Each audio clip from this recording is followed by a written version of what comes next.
Welcome, ladies and gentlemen, to Have an Opinion. Big thank you to Tim Tortora last week for joining us, but this week it's back to the Nick and Kyle Show, the second option for the name of this podcast. This week we have another Forensic Files episode we're going to talk about. We're going to talk about Colin Cowherd's top 10 sidekick list, which is very questionable. And we're going to talk about our favorite seasons of the year. We're going to rank them 1 through 4. All of that and some enlightening side conversation on the menu. It's special. It's on the house. It's Have an Opinion up next.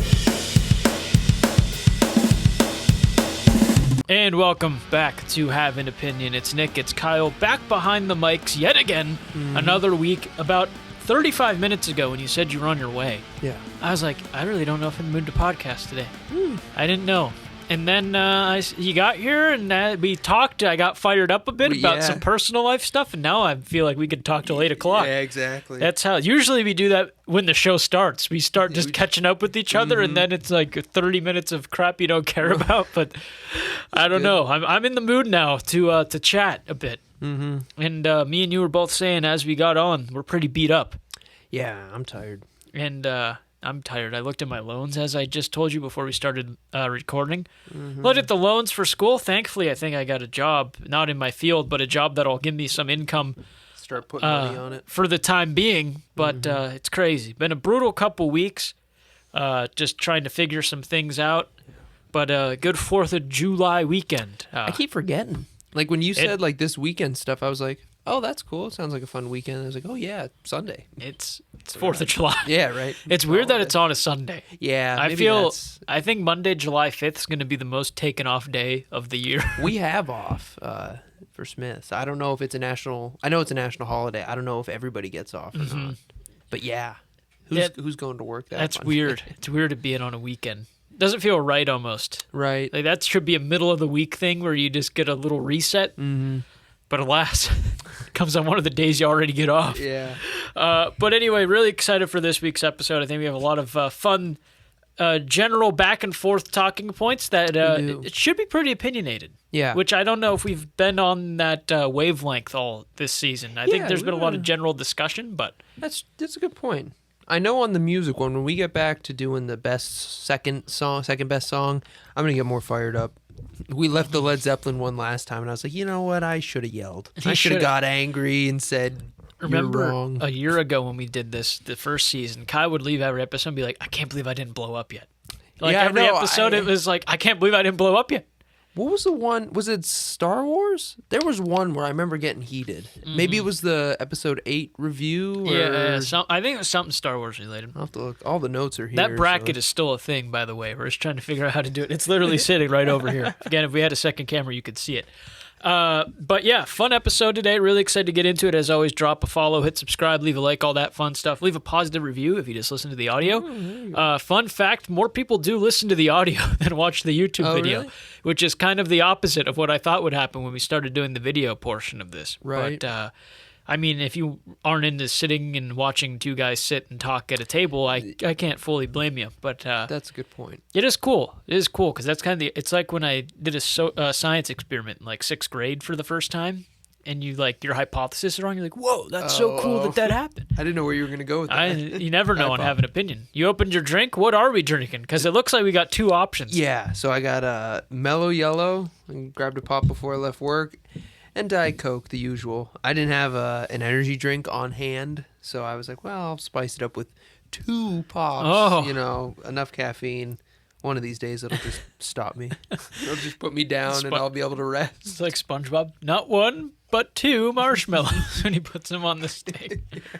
Kyle's over here trying not to have a heart attack on Have an Opinion. I got this nasty cut on my finger. That's funny. I slammed my finger in the slicer, too. This is from a toilet seat. Oh, the seat fell down in the basement toilet seat, which is obviously, I don't know if it's the case in any house, not the better of the 2 options. And it fell, and I grabbed it, and immediately I just saw blood trickling down my hand. I went, that's a brutal...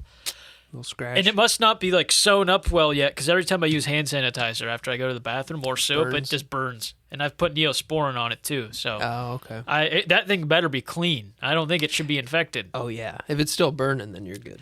But fall is a season Yeah, you're right. It's the one I looked down at and saw on my list. So let's get into it. What is the best season of the year? We have winter, spring, summer, and fall. Yes. Autumn, if you will. Autumn, if you will.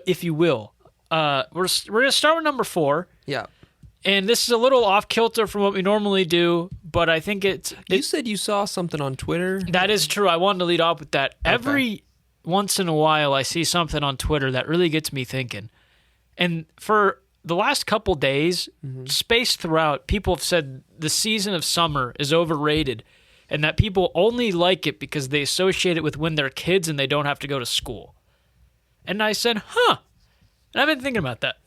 And so now I think it's something we should have an opinion on. Oh. So let's hear the opinion. So let's hear it. Top 4 seasons. There are only 4 seasons. So let's rank the seasons. 4. The top 4. I think number 4 is obvious, right? It's spring, right?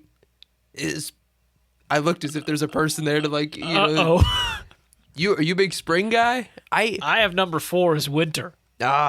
Explain your spring choice to me first. Sure. So spring's one where I love the smell of spring. Like when the snow starts melting, there's that smell of like it's warming up, things are changing.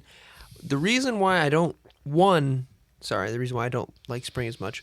One, where we're at, there hasn't been a good spring in a while. It's been winter and then like maybe 40 degrees for a while with no snow, and then like it'll snow again for a week in like March, late March or late April. We got snow, I think, this year. And then it's like 50 and then boom, 70 humid, 80 humid. Like there's really it's not the transition that like I picture when I think of spring. That's why. That's a very fair argument. I put winter. Now, I don't dislike any season, really. There's things about each season that I really enjoy. Right. Winter's the one that I enjoy the least, only because of what happens when there's not snow on the ground. When there's snow on the ground, I like tubing. I like going out playing football. Right. You know, playing with my cousins in the snow, snowball fights. I live in a cul-de-sac, so we play this fun little game called the King of the Mountain. Not recently. You told me about that. But basically, we just climbed up to the big snow pile the big forklift puts in the middle of the snow after they plow all of our streets. And we just knock each other off of it. And in high school, people got banged up. It was a fun time. That'd be fun to play now. Yeah, we'd believe in body bags. My gripe with winter starts when it's cold, but there's no snow. Yeah, like that -20 wind chill. Yeah, but no, yeah. What do you do in December, January when there's no snow on the ground, but it's 8 degrees out? Right. What do you do? Nothing. There's nothing to do when it's that cold outside and there's no snow on the ground. It's good point. Unless you're really ambitious and you just... Yeah, because football, you need the snow for the padding, so... That's why. That's fair. I had another thought. That's why I stuttered for a second there. But I think when there's snow on the ground, winter could crack my top 2. But because of how lame it is and depressing when there isn't snow on the ground, it drops all the way to 4. Because it's dark at 5, sometimes at 4:30. You know, I kind of like it when it gets dark. I'm torn. I like winter break, not to cut you off. I like when it's winter break and it's still dark at like 8:30 in the morning and I can fall back asleep easier if I have nowhere to be. Yeah, that's good. It's weird because like I like summer. I like that it's warm really late, but I also don't mind when it's dark at 4 o'clock. Plus, I used to, when I pushed carts, my shift would be 4 to 9 or 5 to 9. It's like I would get to work in the winter and like it's already dark outside. It's not as busy. Pushing carts was easier in the winter without snow, but that's fair. That's not really a good enough reason to move it anyway. Just a little. We'll move in to number 3. I said summer.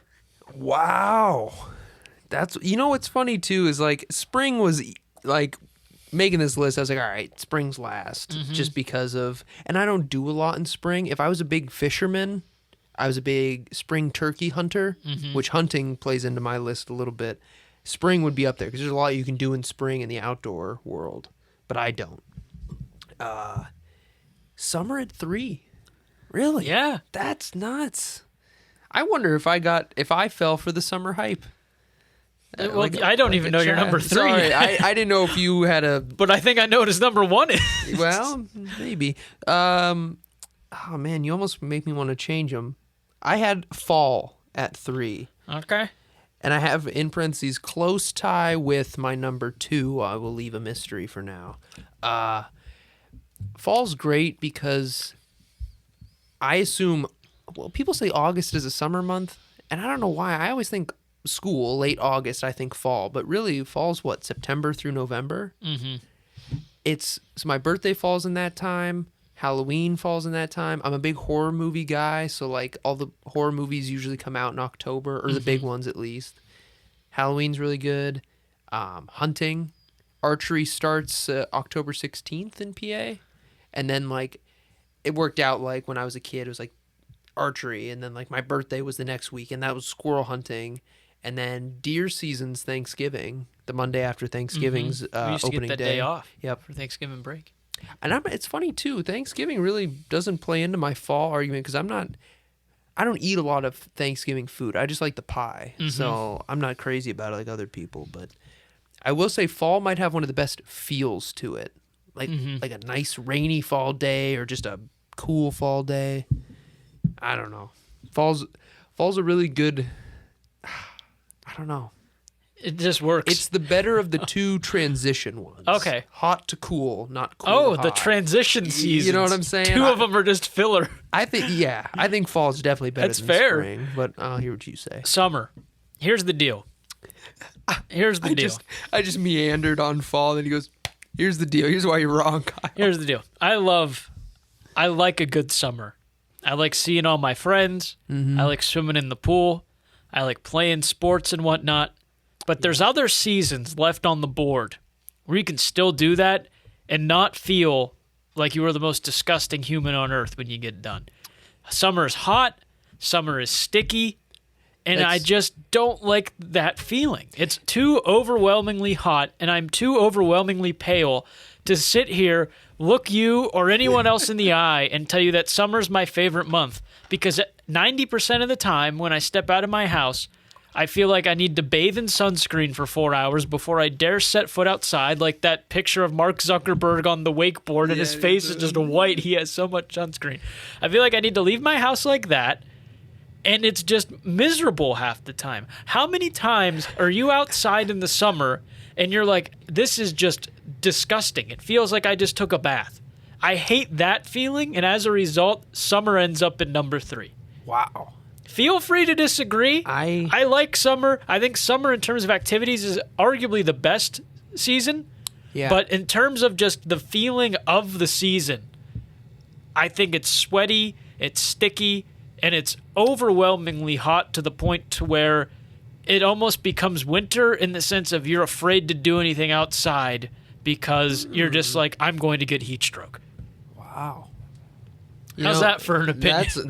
That was an opinion. You had one.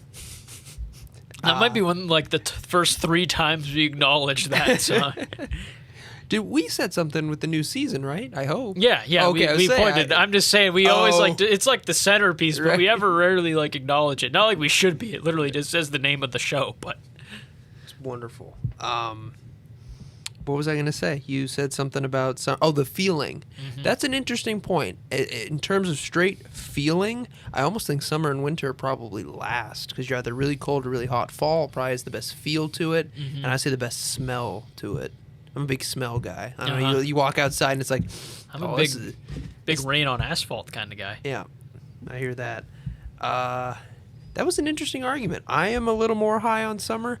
From my 1 and 2, I focused a little. I mean, there's only 2 left, so you don't have to do a lot of deducing. I focus more on the activities too, which is maybe where I differed from you. But that was good. You want to go with your 2, or you want me to go? You can go with your 2, then I'll hit you back. All right, I went with winter. Okay. So you now know my number 1. But Yeah, I think we all knew it from the way we started. Winter's number 2. I guess probably because I'm a big like one or the other type thing. Because I kind of said like fall and spring or on the. I don't mind because I wear when it's not really hot out. I wear a hoodie and sweatpants or a hoodie and jeans. It could be -20. It could be 30. It doesn't matter to me. So the cold doesn't bother me in that sense. But I think Christmas is a huge reason why winter's number 2. I don't know. It's a tough argument to be on top of sledding, tubing, snow football. I could play snow football. Like I said, there's a lot of fun stuff to do in winter. Yeah. I didn't even acknowledge Christmas. I thought that was the coward's way out. No, I'm kidding. But I haven't really put much thought into the holidays that make like each season good. Right. But Christmas is great because like if there's Christmas break, I'm also thinking of this within a little bit older mindset, not like I'm working 2 jobs, I hang out once a week. But you know what I mean? Like, I'm thinking of this like back in like college, we'll say, because we both just graduated, so around that time, you had winter break, and it was like in college it was like a month off. So you had like Speaking of college, I'm never proud of when something doesn't work out for one of my friends. And when you left dental school, I genuinely felt bad because you wanted to do that since me and you really became good friends. Yeah. But after my dentist appointment today, I'm really glad that you're no longer in dental school because I highly doubt I could have looked at anyone involved in the dental world and not have just beaten them. It was that bad. That bad. Well, you told me, I mean, obviously we talked about it before. Yeah, that's, 1, it's ridiculous. 2, the thing that stinks is like, one of the things in dentistry that I liked about it going in was if you're someone who wants to make an impact on the field itself, that's a great one to go into. Everybody hates, I don't like going to the dentist. I hate getting dental work done because I had a bad experience when I was 10, and just like everybody else. And Kyle said no one will ever have to suffer the fate I suffered. It's when I was younger, he was doing a cavity. He hit a nerve or something. I don't know what to this day. One of the nerves, everything went blurry. It hurt. And then he said something like, I guess you should have brushed your teeth better or something like that. And I was like, you kidding me? Like, you missed. You hit the wrong spot. It's not my fault. That's essentially how mine today went. Being told I was flossing at the wrong time of day. Like I said, and then being yelled at for wisdom teeth that I was told literally by the doctor, Miss Dental Assistant, that I should be waiting on until it bothers me. But anyway, back. Were you done? Or no, do you have more? Because that wasn't like, are you finally done? I know. Shut up. I was just genuinely wondering. No, yeah, I'm good. It's a good field if you want to change people's perspective. That was the one thing I did want to do, but I don't like working in an environment that big all day, every day. This round. In your hands, and I just didn't like it. So what, I said winter, and you said... Spring. Spring. Now, spring is... And Kyle's made me get a little self-conscious about my month choice, because this is like a lead-in holiday, or not holiday season. Right. But what makes spring cool is that for a pale guy like myself, it's warm enough, but it's not overwhelmingly warm. It's cool enough, but it's not overwhelmingly cool. If it plays out the way it's supposed to play out, if it's in the cards, should be between 50 and 65 on a good day. Yeah. Should be able to wear a hoodie during the day. Maybe if you're lucky once in a while, a t-shirt and jeans or something. Right. Maybe even get away wearing all shorts once in a while.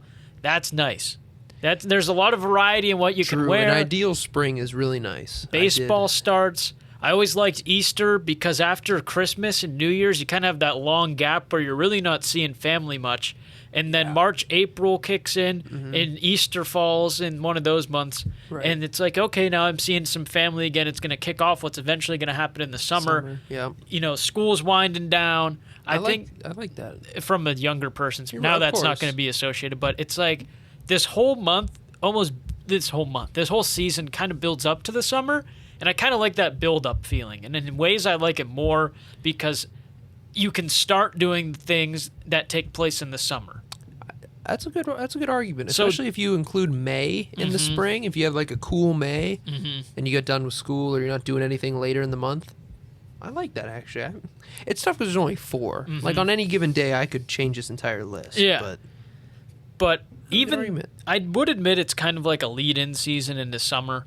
Sure. But what makes it work is that you can do almost everything you can do in the summer. It's just more comfortable in terms of temperature and weather and stuff. And I think that gives it the edge. Between that, seeing family again for the first time in a while, I think that makes it worth my number 2. I like that. I like that point a lot, actually. Do you like my number 1? Which is fall, parentheses, autumn. So I know a lot of people like fall, Yeah. but I've never really heard why a lot of people like fall. Every time you go on Instagram, like every girl like you a follow trendy- on the first day of fall is like the aesthetic of fall. You're wearing flannel, you're wearing jeans. I'm a big flannel and jeans kind of guy. I think it's a good look. I think I pull it off well. I'm not very self-confident, so I must mean the words I'm speaking to you all right now. But the aesthetic is kind of cool, but I'm not going to sit here and go, the outfits are adorable. Like, that's why fall is the best. You think of fall. Again, it's kind of like some really good stuff's coming up in the burner. Like you said, Halloween. You got Thanksgiving, which is eventually going to lead to winter and Christmas and stuff. Right. And that's kind of this feeling of when the seasons are changing, you're kind of getting that vibe. You got the pretty trees, the foliage. It all looks nice outside. Foliage. Again, it's not overwhelmingly hot. You can go outside, wear a hoodie, play football, play baseball, play something. And it's just a nice feeling. You got pumpkin carving, you got hay rides, you got all of that kind of activities in that one area of going outside and like enjoying how pretty it looks. Yeah. And I think that's what makes it work. Fall's number one. To be honest, you may have convinced me that fall is better. Because the one thing I overlooked, and you could throw this in winter or fall, football. College football comes back. NFL majority is in either fall or winter or both. Mm-hmm. March Madness, I guess, would be a spring thing, but that's not enough to sway spring. Man, on top of that, hunting seasons in fall. Like I said, all the horror movie stuff, all the spooky. Gosh, I said summer, and now I feel very typical. Also, I forgot about the leaves changing in autumn and fall, whatever you want to call it. I forgot about how nice especially around here, like you go out Route 8, it's beautiful. Mm-hmm. I said summer because of summer vacation, summer break. Again, I'm looking at it as if I had 3 months to do nothing. The one thing as I've gotten older with summer, the heat does suck, especially where we're at, and it gets humid, like 90%, humidity. But the heat doesn't bother me when I'm doing something like playing basketball, wiffle ball, football. I think Like- me and you, not to cut you off, are That's so okay. competitive that You can tune out me the and heat. everyone else complains about the heat, and trust me, like it's bothering me. That's why I put Oh. summer so far down.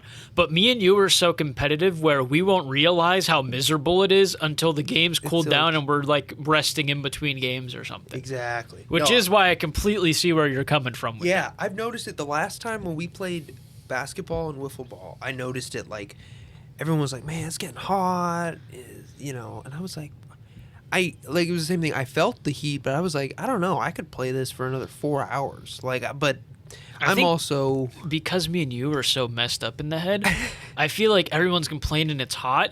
and I'm I'm like, worried about, like, how many runs behind we yeah, are. I'm like in a wiffle ball envisioning game. myself on, ABC in prime Right. time. Like, we're down 2 runs, everyone's hot, it's miserable, but like, I need to get this win. We need Yeah. to win this backyard basketball. We need to get this backyard wiffle ball win. Yeah, I'm like, the same way. I'm the protagonist in the movie. I'm the main Right. character. Like, it's my time to step up. It's hot, it's miserable. Exactly. Let's I'm glad I'm get a not the win only here. one that thinks like that when we're playing. Because, yeah, I tune everything else out. Especially, like, basketball, when I'm just anything to get the rebound. Mm-hmm. I'm not even thinking about who's next to me. Guy I've known my whole life. No, He's not thinking about where that elbow's going to land. know. He's just looking at the ball. I'm getting that bored. Yeah, so the stuff... I put summer so high because of the stuff you can do. 4th of July is great. I'm a sucker for fireworks. That's another one. I could sit and watch fireworks all day. It'd probably be the same one, and I'd watch it for an hour That's straight. where I'm going to differ a bit there. Oh, really? I love fireworks. I don't mind fireworks. I think they're pretty. I think it's cool. Mm-hmm. What I do mind is when they shoot off like 16 in a row of the same one, and everyone's like, "Whoa!" I'm like, every fireworks show should be like 3 minutes. No. You get the little like little flary ones, then you get a couple that pop, and then you shoot off like 15 in a row, and then you do a couple really big ones consecutively. There's your grand finale. See you later. Go home. Maybe shoot the one that looks like the flag on the 4th of July in the air. Call it a day. See you later. The ones where it was like it pops. Mazel tov. it pops, and then everything at the edge of it goes, and so it's like a double pop. Oh, I could watch it. Now the fountains, the spinners on the ground, a bottle rocket, firecrackers. I don't care about that. It's it's the big ones that I like. The packs of like phantom fireworks we'd get as kids, and they would all literally be the same, but you always saw that one big one at the top. And it would just be the same fountain, but like longer lasting. You'd be like, oh man. Yeah, and the mortars, now that they're legal in PA, that's all I would buy if I was going. There's no sense buying anything on the ground. Or those little worms, like you'd light it and it would like extend a little bit. That's cool. Oh man, I'm glad you respect fall. Yeah. And I'm still wondering if I was too hard on summer. I think I was a little too soft on summer. It's tough too because, like I said, I thought about these as if I had no job, so I'm just living life. I guess that's the other thing too. Summer's great when you don't have a job.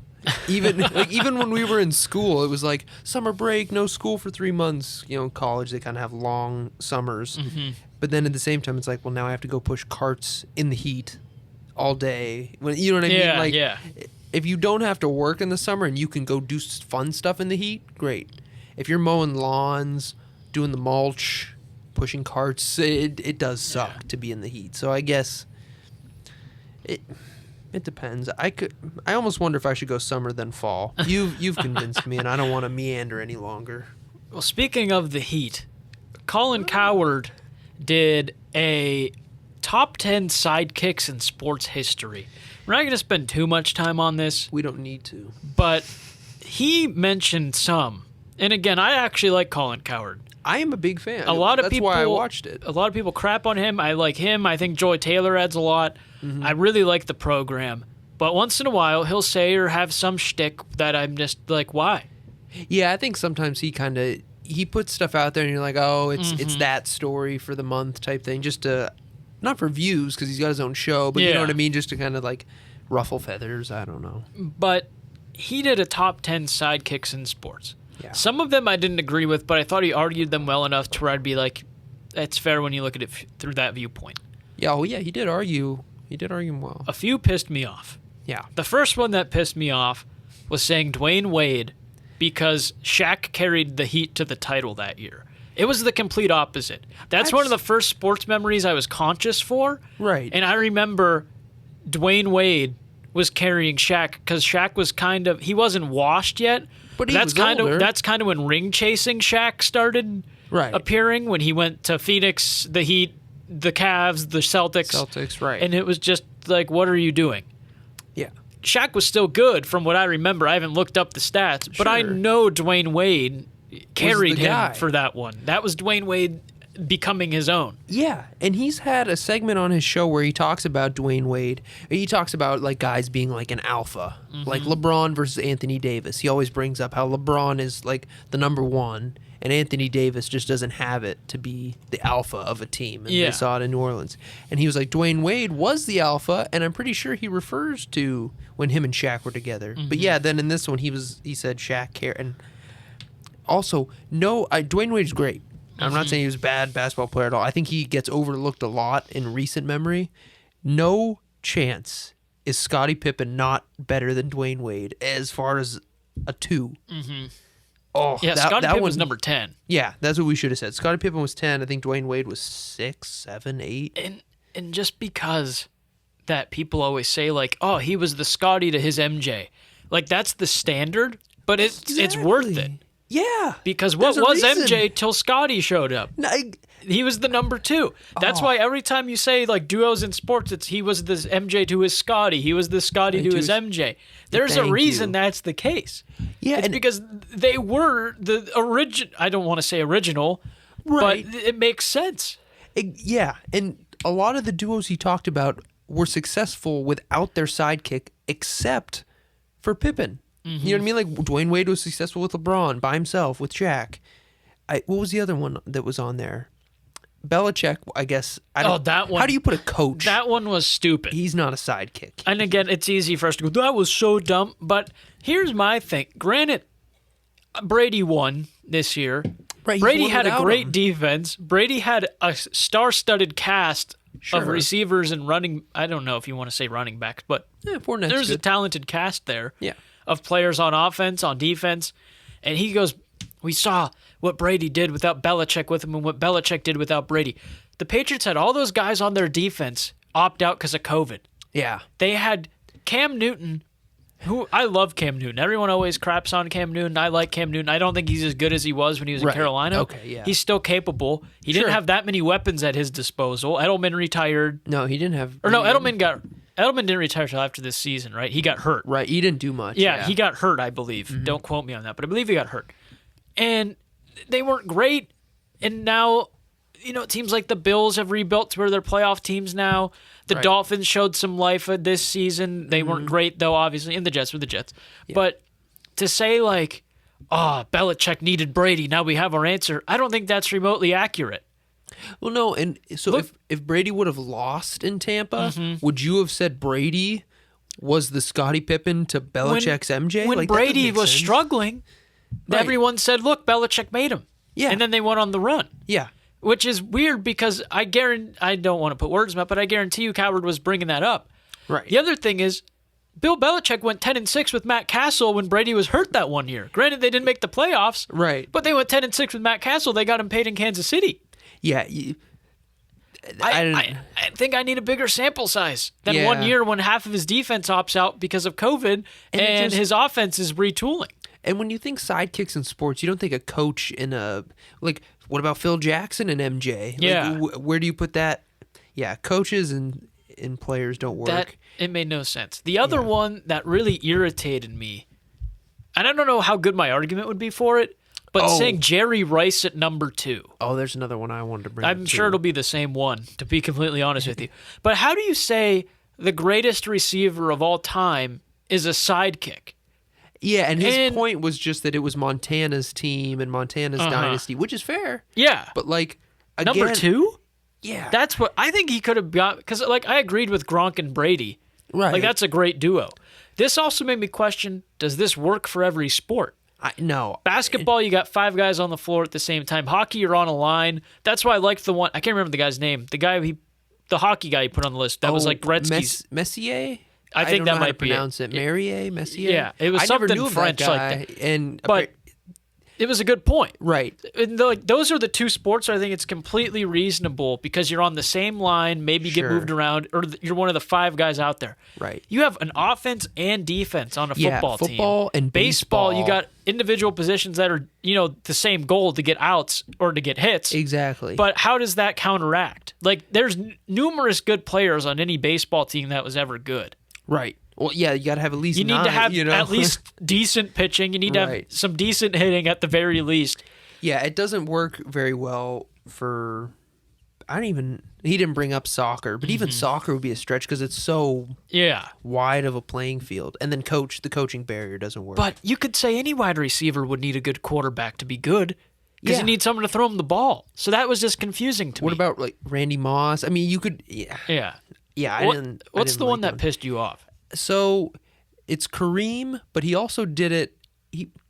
All right, he said Kareem was one of the better 2s or sidekicks to Magic because it was Magic, Showtime, Lakers, which I get it. Magic gets a lot of the credit, but what? Like no one looks at Kareem and Magic as a 1 and a 2 or a sidekick. Like, they were just 2 great players on the same Also, team at the same time. Kareem was older by then, right? Yeah. And he has the most points in league history. Right. And Has the guy the most points in league history, the sidekick? Exactly. And I Regardless. get, like, right. And he brought that up because he, statistically, Kareem's probably the best player of all time with all his accolades. But they didn't feed off each other like that. Like he did Stockton to Malone. I love that one. Exactly. Because without Malone, Stockton isn't the same. And without Stockton, Malone isn't the same. Like that was great. Same with Scottie Pippen and MJ. But yeah, Kareem, like he had the hook shot. He had his own thing. He didn't need. I'm not saying he didn't need Magic Johnson, but it sounded weird. Yeah. I had an example in a different sport with like a 1 and a 2 like that where it just doesn't work, and I can't remember what it was, and I'm bummed. Or like with the Celtics, would you say Paul Pierce to Kevin Garnett Yeah. or Ray Allen to one of them. Like, you wouldn't consider, because they was like their own thing. It was Yeah. a trio. Mm-hmm. No, that got me thinking. Would you say like LeBron and Kyrie then in 2016? I thought of Kevin Durant and Steph and the Warriors. Yeah. Who's one, who's two, and how would you even argue one's a sidekick? Yeah, because They're two. that was my gripe with Jerry Rice and Joe Montana. Like, that's two legendary, arguably best in their position, playing at the same time. Right. I don't think one needed the other to accelerate, and that's why I was because obviously, again, you need someone to throw you the ball if you're Jerry Rice. But if you're a great talent like Jerry Rice, like, he could have succeeded with, I think, a lot of different people. Right. And so it was just confusing to me to say, like, how far do we stretch this? If there's two good players on a team, and you know, does that constitute as it becoming a Batman Robin thing? No, like I said, I think you made a great point. It's got to be a sport where everyone's on the court or on the floor at the same time. That's why basketball and hockey, or I guess on the ice. I think basketball and hockey are really the only two you could do it for. And even hockey's tough just because it's so offense, defense. Basketball, two good guys on the floor in basketball can control an entire game. And I think You that's can't what have made that happen really in any I other think sport. that's what made the dynamic of the list weird. Yeah. Is He that should have kept it at basketball. He should have tried to keep it to like one or two sports, or done it for sports, and then maybe you can understand. It was just weird the way he did it. Yeah. Throwing Lou Gehrig in there, Yeah. like number 9. Yeah, and I was like, that was just dumb. Kobe, which Yeah. I get, Kobe was kind of Shaq's sidekick early, but even then, it's the Okay, same. that what made me, I understand that was still Shaq's team allegedly at that point. Kobe was young. I got that. Yeah. But in my mind, when I hear sidekicks, I'm thinking someone who was the sidekick their whole career. I'm thinking of the Exactly. guy that never emerged, and you go, if he didn't have him, so-and-so probably wouldn't have won as much. That's what I was going to bring up again. But you don't think of Kobe Bryant and go, Shaq's little, sidekick. No. You think of a top He's a 10 dog. generational Yeah. talent in the NBA's history. It's like disrespectful almost to put him in that category. It's the same as Kareem and Magic. And that's no one was a sidekick That's there. really, I think now, thinking about it more, what made me mad about Jerry Rice, too, is that at no point do you sit there and think that about Jerry Rice either. Like, you don't sit and go, Jerry Rice, Joe Montana's helper. Like, Right. No, you think of them being a good duo in terms of they were both arguably the best at their position. Exactly. Not, he helped him flourish and become who he was. Like, I don't know. No, I agree completely. And everyone's knock on Jordan is that he didn't win until Scotty got there. Like that, the narrative is just like perfect for him being a sidekick. And he was like the second best. He was probably a top 5 player in the NBA, and two of them, one was Jordan at the time, and then Scotty's probably somewhere in the other top 5 on the same team at the same time. And he was just the sidekick because he brought it up in another video. Scotty will always be undermined because of how great Jordan was, just like Kyrie and Kevin Love will never get. Kyrie made that big 3. Nobody cares, but People, LeBron, I would argue people think of LeBron's block more than Kyrie's 3. Yeah. That might sound stupid if you don't think that way, but I think when you think of that Game 7, you think of 3-1 and you think of blocked by James. right? I don't think many people, obviously the next thought is Kyrie's 3, but I think Sure. LeBron's block comes first. I could be wrong in that. Oh, yeah. But I think that's the defining moment because they would have been down, and that would have changed the dynamic of Kyrie shooting that shot. Sure. It's just funny how you know what I mean. It's LeBron's championship. And Kyrie had a great series. I'm pretty sure, but you don't, and you won't ever hear He did about a lot it. better than Matthew Dellavedova did the year before. Yes, yeah, he did. Well, Dellavedova, I think people actually got on his bandwagon for a bit because he had a couple. He wasn't performances. bad. Yeah, It's I don't think just- he sucked. I can't remember. It's tough too But- when you play with a guy like Jordan or LeBron. When you have a bad game, he's never going to have a bad game, so you stand out as Yeah. that, Oh boy. Yeah, We'll Scottie move- Pippen's number 1, and that was just ludicrous. We'll move on to Forensic Files That's right. on Netflix. You're gonna go to Collection 8, episode name Till Death Do Us Part. He said you're going to go to. You're just giving him Yeah, instructions. you're gonna go there. You're gonna Pause watch it. now. You're gonna come right back here. We'll wait. That's Well, I'll check the time. Anyway, we meet Bobby Curley in the intro video. Not Bobby Hurley, who I thought of every single time they said Bobby Me as well. Curley. I knew you were going to say that too. Oh, I'm glad. I'm really glad to hear that we were on the same wavelength for that one because I said I hope Kyle thinks Bobby Yeah. Hurley. I was thinking about Bobby. Opening narration. I thought about him the whole time. Bobby Hurley's taken to the hospital. He's hallucinating and in pain, and they say the treatment was killing him, not curing him. And I go, I wonder if this is just like a medical like anomaly kind of thing. Right. I was really interested to see where this was going to go. Mm-hmm. And so then we go back to the beginning, where all forensic files begin. 32-year-old Bobby Curley, not Hurley, was described as most dead people as a fun-loving guy. That was a little rude. Described as a fun-loving guy. Everyone liked him. His siblings loved him, as you would hope. Mm-hmm. And he was called a great brother, and he liked fishing. Mm-hmm. Sounds a bit like Kyle. He married Joanne Chopat. I don't know what my... I just have Joanne written. Yeah, Chopak, I think is what it is now. Okay. I can't read my own handwriting because I was writing in like shorthand. Married Joanne Chopak. Yeah, it doesn't really matter. We're going to call her Joanne. In 1990, she was a widow with a 4-year-old daughter. Her previous husband died in a car accident. Yep. So the family gets together, get married. They move into Joanne's home in Wilkes-Barre, PA. I don't know if it's Wilkes-Barre or Wilkes-Barre. Everyone pronounces it different. It's one of those two. Do you know how close it is to here? I forgot to look it up. No. It's by Scranton, I think. Oh, okay. It's close to Scranton. I'm not sure. I don't go to that area of PA too often. No, me either. So Bobby was an electrician. I'm not going to call him Bobby Curley because then I'm just going to be thinking of Bobby Hurley this whole episode. And I don't want to imagine Bobby Hurley and Christian Leitner while we're talking about someone getting murdered. So Bobby's an electrician. He worked a major project at a lab, and the lab wasn't clean. Bobby becomes seriously ill, and his brother was the one that noticed Bobby didn't look right because he had one drink at a bar and was like, all right, it's time to go home. Yeah. And his brother's like, that ain't right. That part was good. Yeah, his brother's mustache is pretty cool, too. I have a note on here, and I don't know if you picked up on this.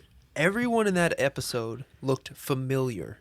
Like, they would interview somebody, like, his sister a little bit, him a little more, his brother, like, they would keep showing, because you know how Forensic Files is. There's always someone new. They were really close to their faces in this one, I felt like. Yeah. I felt like they were invading my personal space. Yeah, the close-ups were a lot closer than usual, but they looked familiar, like, to the point where it was creepy. The brother, I can see it. I kept seeing these people, and I was like, the brother looked like a stereotypical balding guy with a mustache. Yeah. But I'm going to think about that now. But his brother notices he doesn't feel well. He couldn't walk the right way. He had numbness in his extremities. Right.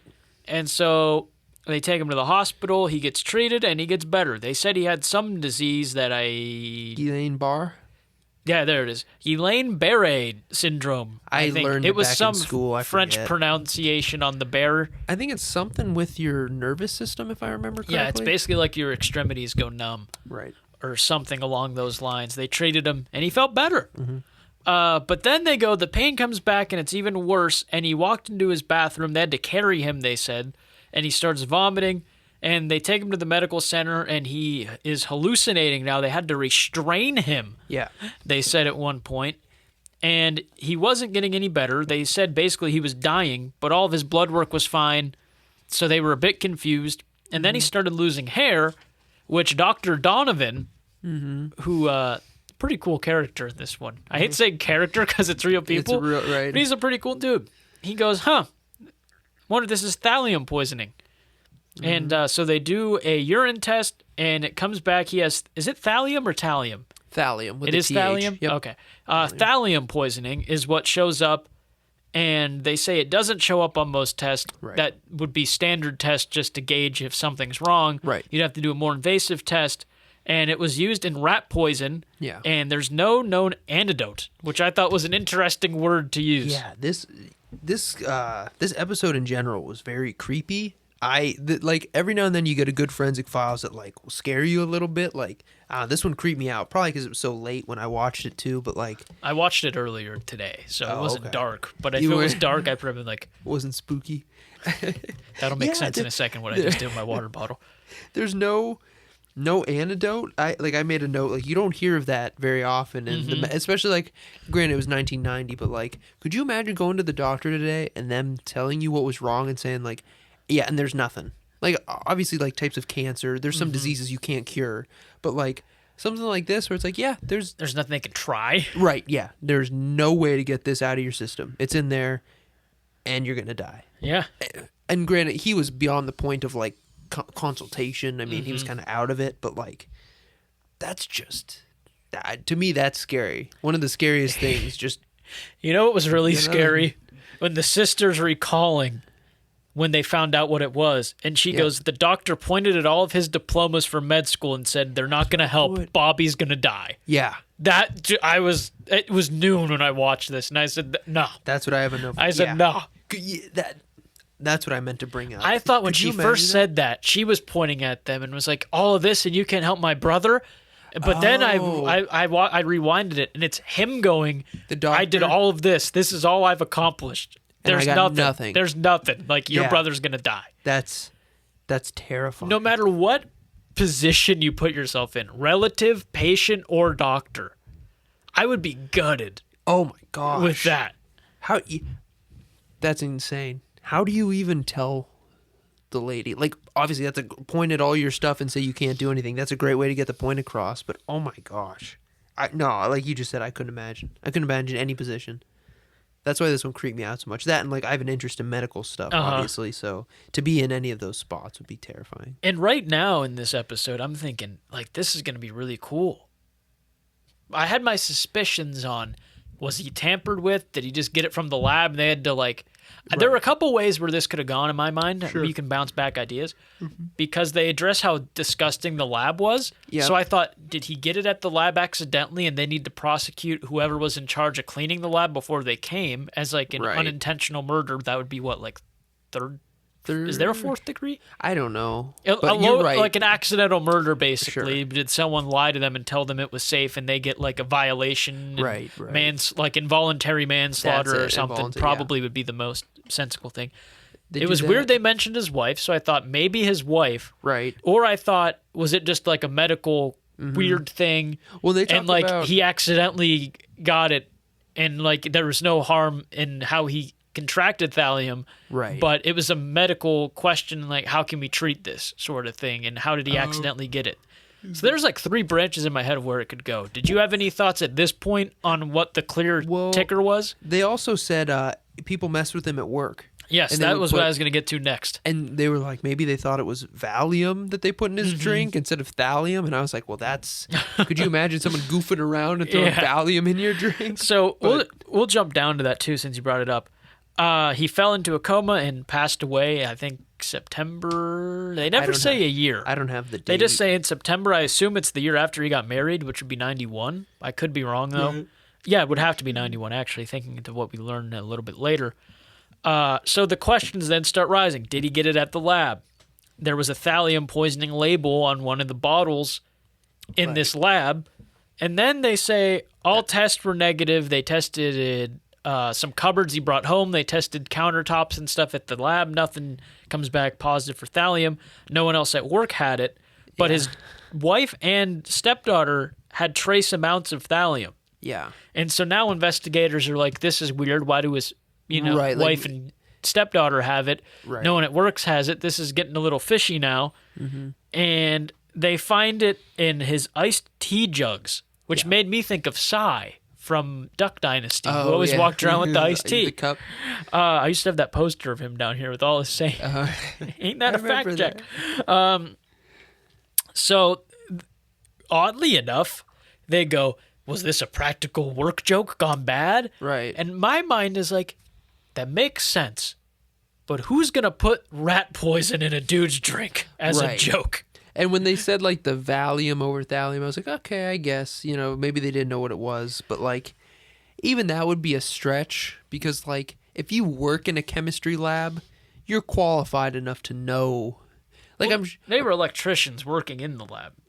Oh, they weren't... He was an electrician. They had a project at this lab. Oh, you know what's funny is I missed that at the beginning. I remember, like, They said he worked in a lab, and I looked up and I was like, wait a minute, I missed why he's in a lab. And then they said it was for work, and I just assumed he worked there. If that's the biggest detail you missed, it's really not that big of a deal. I have, he was in the lab, which during is a basically, project is what I have written. So he was in. Okay. You had he was in the lab, which is basically what you needed to get out of it. Right. His occupation didn't matter. He could have been a part-time dancer just working an extra shift in the lab. It doesn't matter. Then, yeah, that definitely makes that hypothesis of a practical joke way more feasible.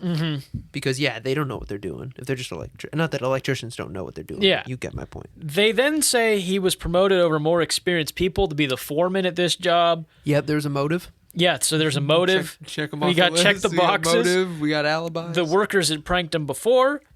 And so everyone's like, hey, maybe we can figure this out. Then we get back to the homestead.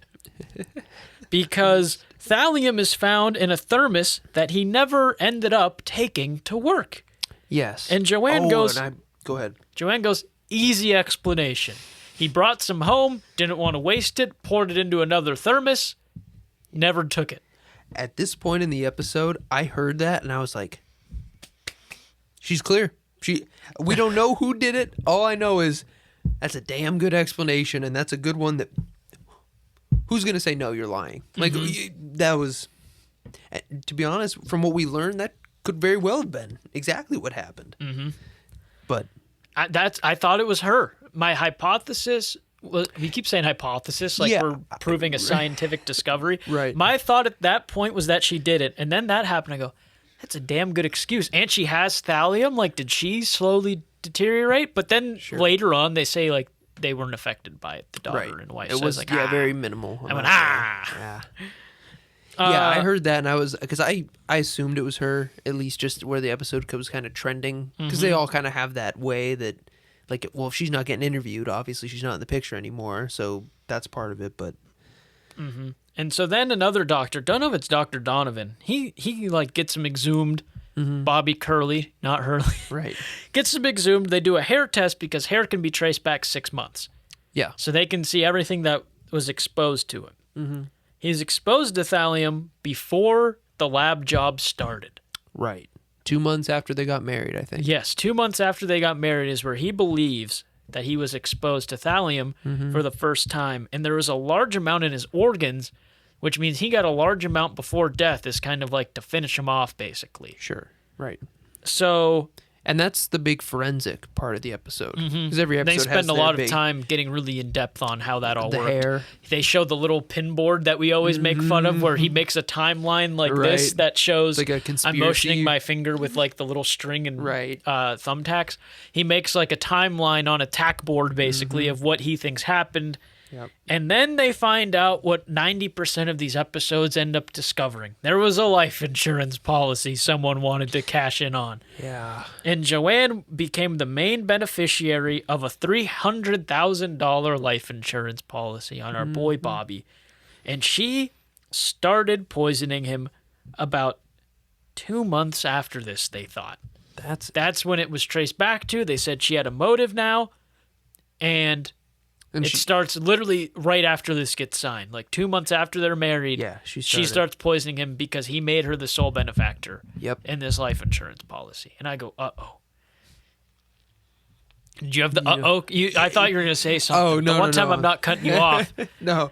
As soon as they mentioned the life insurance, it was like, okay, it was her. And what I thought was crazy, and they kind of like, not word for word, but they talk about how they basically just kept going back in time on this timeline until she was the only person who could have done it. And what I wanted to know, and like obviously it's a 30-minute episode, so you're not going to find out, but like, did she confess before they went to court? Because like, just because she's the only person who could have done it doesn't mean she did do it. Like, how did they prove that? Or did they take it to court? Because she pled guilty. Yeah. To 3rd-degree homicide. I wonder if it was a situation where it's like, we're going to try you for 1st degree. Unless you agree. Well, they said like she was going to get the death penalty if she didn't plea, I think. I just wonder if they could have proved that it was her. Yeah. But then again, if you tell a jury, you show them all this evidence and say there's only one person who was available at all those times to do it, they're probably going to find you guilty. So. And so. Just interesting. Sorry. Joanne wouldn't let her husband's family in. She was alone in there and watched him get taken off life support and die, it turns out. Yeah, that's also sketchy. She's the only one who wanted to see because she wanted to make sure he was gone, obviously. And now we she know. also put that large dose of thallium in a soda Like right a day before he died yeah. and like made him drink it. And I go, oh, this woman's just a total piece of crap. Yeah. Which I kind of had an inclination. She gets arrested in 1996 and confesses like immediately, like our guy in the first one. Yeah. Just cracks and goes, yeah, I did it. Yep. She confessed to the poisoning, and her timeline was almost identical to the one that the doctor made on the little tack board. They say it was almost like identical, almost picture perfect. I was gonna say they really like focus in on that, on like how what she confessed to matched the forensic evidence so clearly. And I feel like most people would see that and be like, yeah, makes sense. That's how forensic works. But like when this came out, that's like nuts. As like I guess like a science nerd, when you do something like that and it's like, now here's how it should go in the real world, and then you check for it to match that closely.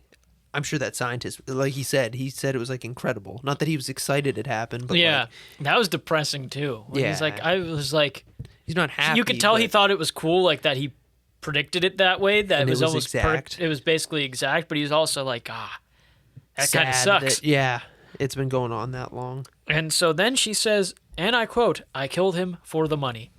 And that's that. The depressing end to have an opinion. The one thing I was going to add, the sad thing about that, she started all that. She didn't even know that there was thallium in that chemistry lab. I forgot to mention that, yeah. How crazy is it? Like if he would have been working at like a hospital or some random place, it would have been, probably would have found her sooner. But just like crazy how like somebody could almost get away with it just out of coincidence like that. She would have had no idea. Yeah.